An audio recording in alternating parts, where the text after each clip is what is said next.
بسم اللہ الرحمن الرحیم۔ حسین بن علی ہاشمی خاندان سے تعلق رکھتا تھا۔ اس کا شجرہ نسب براہ راست حضرت علی کرم اللہ وجہہ اور حضرت فاطمہ رضی اللہ عنہ سے جا ملتا تھا، یعنی وہ اپنے آپ کو اہل بیت کی نسل میں شمار کرتا تھا۔ اسی وجہ سے عرب دنیا میں اس کی ایک خاص روحانی اور مذہبی حیثیت تھی۔ حسین بن علی کی خاندان کو صدیوں سے مکہ اور مدینہ کے امور سنبھالنے کا شرف حاصل تھا۔ خلافت عثمانیہ نے جب حجاز پر اپنا کنٹرول قائم کیا تو اس نے بھی مقامی شریف خاندان کو مذہبی احترام کی وجہ سے برقرار رکھا، لیکن شرط یہ تھی کہ وہ خلافت کی وفادار رہیں گے۔ خلافت عثمانیہ نے حجاز کو براہ راست اپنی فوجی طاقت سے نہیں سنبھالا، بلکہ شریف مکہ کو وہاں کا گورنر مقرر کیا۔ اس منصب کو شریف یا امیر حجاز کہا جاتا تھا، اور شریف کو ایک طرح سے عثمانی سلطنت کا نمائندہ سمجھا جاتا تھا۔ لیکن تاریخ کا المیہ یہ ہے کہ اسی منصب نے اسے غرور اور اقتدار کی ہوس میں مبتلا کر دیا۔ حسین بن علی کی پیدائش 1854 میں ہوئی۔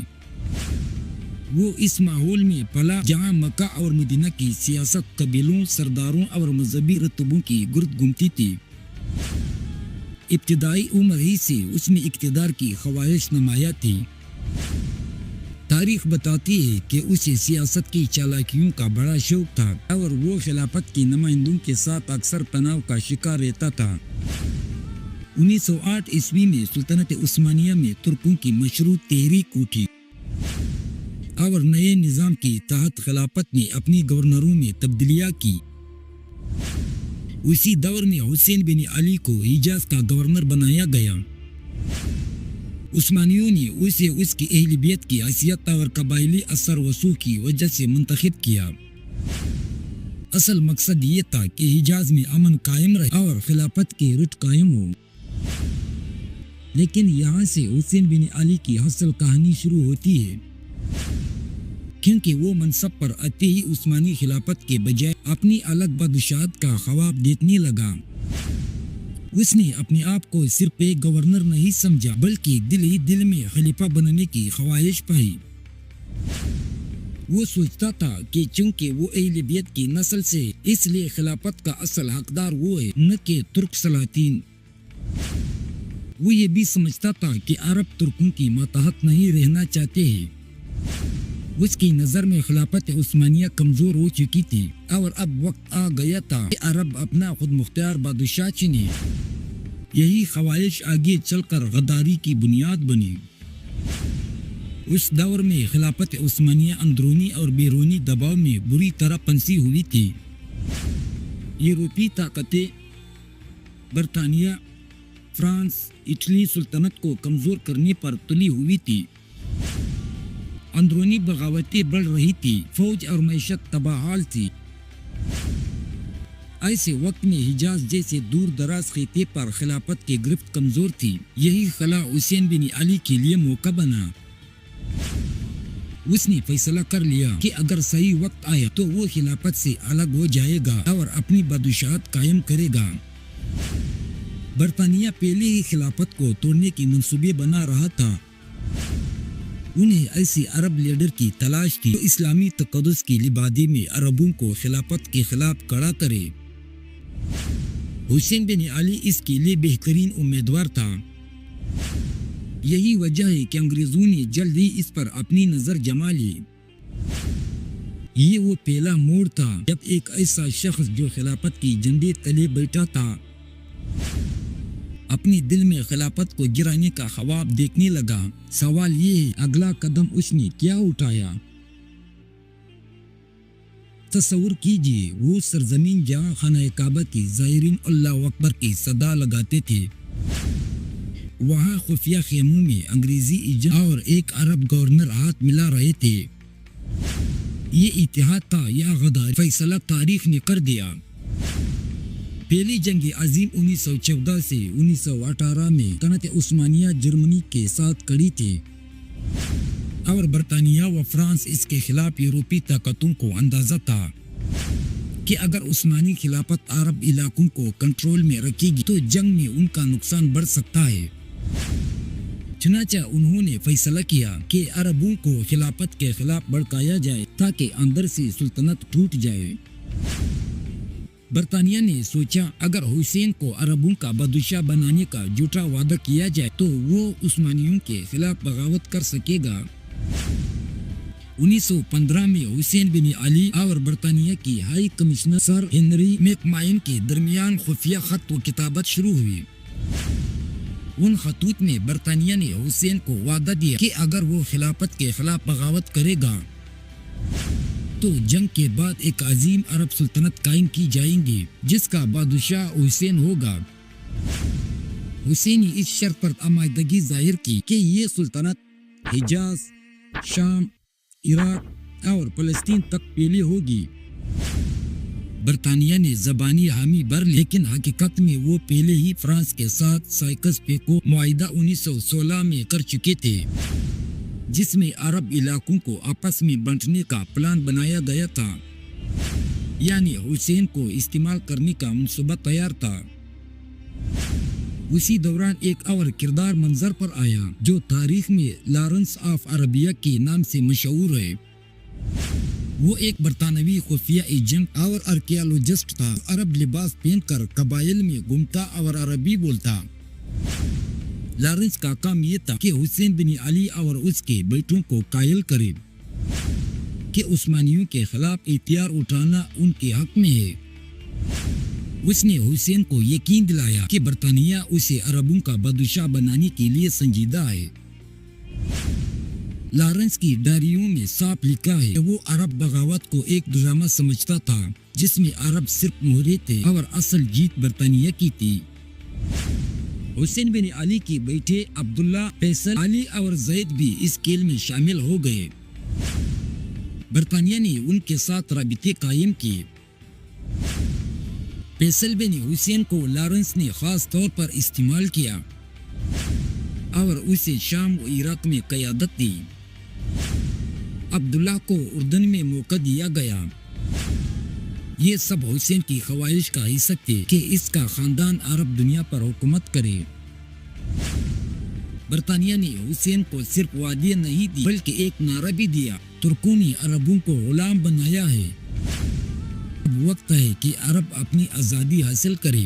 یہ نعرہ حسین نے اپنایا اور اپنی بغاوت کو مذہبی اور قومی تقدس کا رنگ دینے کی کوشش کی۔ لیکن حقیقت یہ تھی کہ خلافت ایک اسلامی ادارہ تھی جس میں عرب و ترک سب برابر تھے۔ حسین نے دراصل قوم پرستی کی جھنڈے تلے امت کو تقسیم کیا، جبکہ حسین برطانیہ کی وعدوں پر اندھا یقین کر رہا تھا۔ لندن اور پیرس نے سائکس پیکو معاہدہ کے تحت طے کر لیا تھا کہ شام اور لبنان فرانس کو ملے گا، عراق اور فلسطین برطانیہ کے حصے میں آئیں گے۔ یعنی حسین کو بادشاہ بنانے کا کوئی ارادہ نہیں تھا، وہ صرف ایک مہرہ تھا۔ یوں خانہ کعبہ کے سائے میں بیٹھ ایک گورنر نے اپنی تقدیر انگریزوں کے ہاتھ میں دے دی۔ لیکن سوال یہ، جب اس نے ہتھیار اٹھائے تو کیا ہوا؟ عرب بغاوت کا آغاز تاریخ کا سب سے بڑا دھوکہ کیوں کہلایا؟ جون 1916 عیسوی میں حسین بن علی نے خلافت عثمانیہ کے خلاف بغاوت کا اعلان کیا۔ اس نے مکہ مکرمہ میں عثمانی فوج پر حملہ کیا۔ شریف حسین کی فوجوں نے خلافت کا جھنڈا اتار کر اپنی بغاوت کا پرچم لہرایا۔ یہ منظر مسلمانوں کے لیے ناقابل یقین تھا۔ یہ بغاوت تاریخ میں عرب بغاوت کے نام سے جانی جاتی ہے۔ برطانیہ نے حسین کی فوجوں کو جدید بندوقیں اور توپیں دی۔ لارنس آف عربیہ نے قبائل کو منظم کیا۔ برطانیہ نے بحریہ کے ذریعے ساحلی علاقوں میں مدد پہنچائی۔ یعنی بغاوت کے نام پر اصل میں یہ انگریزی منصوبہ تھا۔ عثمانی گورنر فخر الدین بادشاہ جنہیں شیر مدینہ کہا جاتا تھا، اس نے مدینہ منورہ کا دفاع کیا۔ شریف حسین کی افواج نے مدینہ کا محاصرہ کیا، لیکن فخر الدین بادشاہ نے 2 سال تک شیر کو نہ چھوڑا۔ انہوں نے کہا، میں مدینہ کو رسول اللہ صلی اللہ علیہ وآلہ وسلم کی امانت سمجھتا ہوں، کسی دشمن کی حوالے نہیں کر سکتا۔ آخر کار 1919 عیسوی میں جب سلطنت ہار گئی، اب انہیں زبردستی اختیار ڈالنے پر مجبور کیا گیا۔ یہ واقعہ اس بات کا ثبوت ہے کہ شریف حسین کی بغاوت خلافت کو کمزور کرنے میں کس قدر مؤثر ثابت ہوئی۔ بعض قبائل شریف حسین کے ساتھ شامل ہو گئے، لیکن زیادہ تر صرف لالچ میں تھے۔ انگریز سونے کے سکے بانٹتے، اسلحہ دیتے اور قبیلوں کو اپنی مرضی کے مطابق استعمال کرتے۔ لارنس آف عربیہ کی ڈائری میں صاف لکھا ہے، نے عربوں کو خریدنے کے لیے سونا بہایا اور وہ خریدے گئے۔ اس وقت عثمانی سلطنت کئی معاذوں پر الجھی ہوئی تھی۔ یورپ میں برطانیہ اور فرانس کے خلاف، روس کے خلاف مشرقی سرحدوں پر اور اندرونی بغاوتوں سے اسی کمزوری کا فائدہ اٹھاتے ہوئے شریف حسین نے حجاز اور شام میں اپنی پوزیشن مضبوط کی۔ 1917 عیسوی میں برطانیہ نے یروشلم پر قبضہ کر لیا اور حسین کی فوجیں ان کے ساتھ شامل تھی۔ 1918 عیسوی میں دمشق پر قبضہ ہوا، جہاں فیصل بن حسین یعنی حسین کا بیٹا فاتح کے طور پر داخل ہوا۔ لیکن حقیقت یہ تھی کہ وہ صرف برطانوی ٹینکوں اور توپوں کے سائے میں داخل ہوئے تھے، یعنی عرب بغاوت کے نتیجے میں برطانیہ نے وہ سب حاصل کر لیا جو صدیوں تک نہ کر سکا تھا۔ امت کے لیے یہ ایک روحانی صدمہ تھا۔ ایک طرف خلافت کمزور ہو کر ٹکڑوں میں بٹ رہی تھی، دوسری طرف خانہ کعبہ کے خادم فیضوں کے ساتھ مل کر امت کے خلاف لڑ رہے تھے۔ یہ بغاوت امت کی وحدت کے لیے سب سے بڑی ضرب تھی۔ لیکن سوال یہ ہے، جس سلطنت کے خواب حسین نے دیکھی تھی، کیا انگریزوں نے وہ وعدے پورے کیے یا پھر اس بغاوت کا انجام کچھ اور تھا؟ کہانی کا سب سے دردناک موڑ وہ نہیں تھا جب خلافت گری، بلکہ وہ تھا جب خلیفہ بننے کا خواب دیکھنے والا اپنی ہی قوم کے لیے اجنبی اور بے گھر ہو گیا۔ جب حسین بن علی نے 1916 عیسوی میں بغاوت کی، انگریزوں نے اسے عربوں کا بادشاہ بنانے کے بڑے بڑے وعدے کیے تھے، لیکن حقیقت یہ تھی کہ برطانیہ اور فرانس پہلے ہی 1916 سائکس پے کو معاہدہ کر چکے تھے، جس میں عرب دنیا کو آپس میں بانٹنے کا منصوبہ تیار تھا۔ شام اور لبنان فرانس کو، عراق اور فلسطین برطانیہ کو، اور حجاز کو عرضی طور پر حسین کے ہاتھ میں دینا تھا، یعنی حسین کو استعمال کرنا تھا، وسنا نہیں۔ 1917 عیسوی میں برطانیہ نے بلفور ڈکلیریشن جاری کیا، جس میں یہودیوں کو فلسطین میں بسانے کا وعدہ کیا گیا۔ یہ اعلان حسین کے ساتھ کھلی غداری تھی، کیونکہ اس نے اپنی مراسلت میں فلسطین کو عرب ریاست کا حصہ مانگ رکھا تھا، لیکن حسین خاموش رہا۔ اس کی خاموشی اس بات کی دلیل ہے کہ وہ اپنے اقتدار کے خواب میں اتنا کھو گیا تھا کہ امت کے بڑے زخم پر بھی احتجاج نہ کر سکا۔ فیصل بن حسین کو برطانیہ نے دمشق کا بادشاہ بنا، لیکن جلد ہی فرانس نے اسے نکال دیا۔ بعد میں برطانیہ نے اسے عراق کا بادشاہ مقرر کر دیا۔ عبداللہ بن حسین کو اردن کا بادشاہ بنایا گیا، جو آج تک ہاشمی خاندان کے پاس ہے۔ علی بن حسین کو مکہ کا حاکم بنایا گیا، زیادہ دیر تک نہ رہ سکا، یعنی حسین کا خاندان تقسیم در تقسیم ہوتا گیا اور ہر بیٹا انگریزوں کا کٹ پتلی بادشاہ بن گیا۔ اسی دوران نجد سے عبدالعزیز آل سعود نے اپنی طاقت بڑھائی۔ انگریزوں نے ایک وقت تک شریف حسین اور آل سعود دونوں کو مدد دی تاکہ ایک دوسرے کو کمزور کرے۔ 1924 عیسوی میں آل سعود نے مکہ اور مدینہ پر قبضہ کر لیا۔ حسین بن علی کو اپنی ہی زمین سے بے دخل ہونا پڑا۔ وہ شخص جو عربوں کا بادشاہ بننے کا خواب دیکھ رہا تھا، اپنی ہی حکومت میں کھو بیٹھا۔ حسین بن علی کو حجاز سے نکال کر پہلے ہی قبرص بھیجا گیا۔ بعد میں اسے اردن میں اپنی بیٹی عبداللہ کے پاس رہنے دیا گیا۔ وہ 1931 عیسوی میں عمان اردن میں ایک اجنبی کی طرح فوت ہوا۔ نہ اس کے پاس تخت تھا نہ سلطنت، صرف پچھتاوا اور امت کی بددعائی تھی۔